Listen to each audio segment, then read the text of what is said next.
2 அணிகளுக்கிடையே தான் போட்டி. ஆனால் இடையில விஜய் கட்சி தொடங்கி இருப்பதற்கு காரணம் அவரால் வெற்றி பெற முடியாது என்பது அவருக்கு தெரியும்.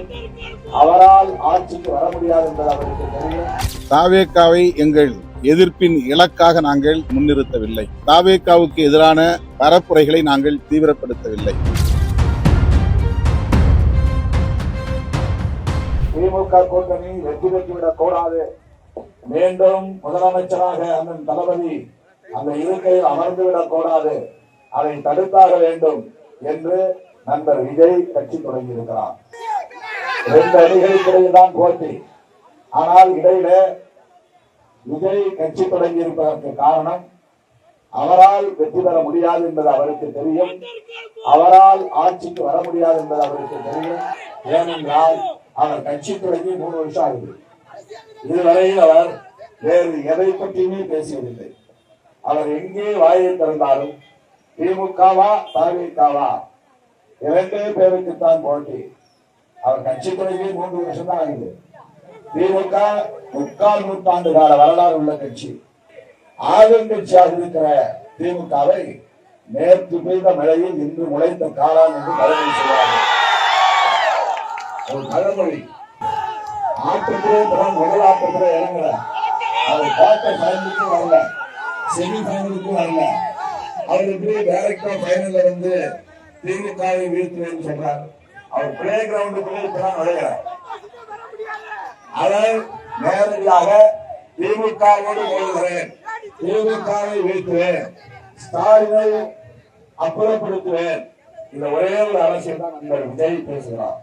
அவர் சொல்லுவார், திமுக அரசியல் எதிரி, பாஜக கொள்கை எதிரி. அரசியலுக்கும் கொள்கைக்கும் அவ்வளவு வேறுபாடு இருக்கா? அரசியல் வேறு, கொள்கை வேறா?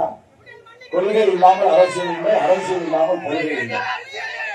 ஆகவே பாஜகவை பேச மாட்டார், விமர்சிக்க மாட்டார், மோடியை விமர்சிக்க மாட்டார், அமித்ஷாவை விமர்சிக்க மாட்டார், ஜனநாயகம் படத்தை தடை செய்தாலும் விமர்சிக்க மாட்டார்.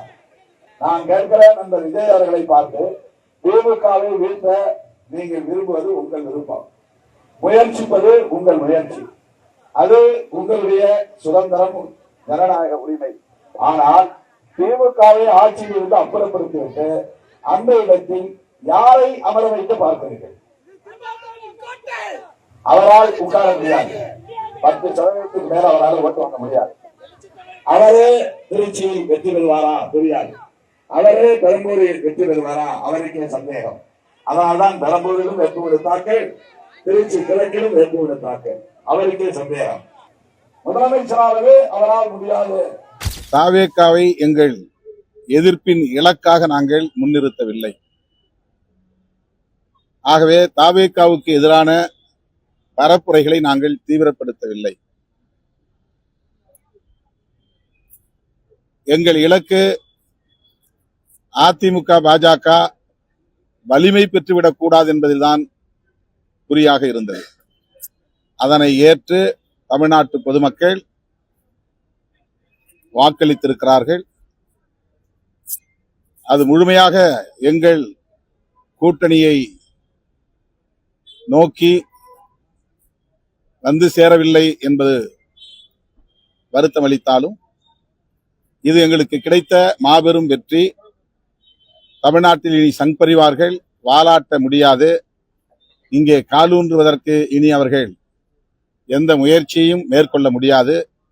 அதற்கேற்ப தமிழ்நாட்டு மக்கள் வாக்களித்திருக்கிறார்கள்.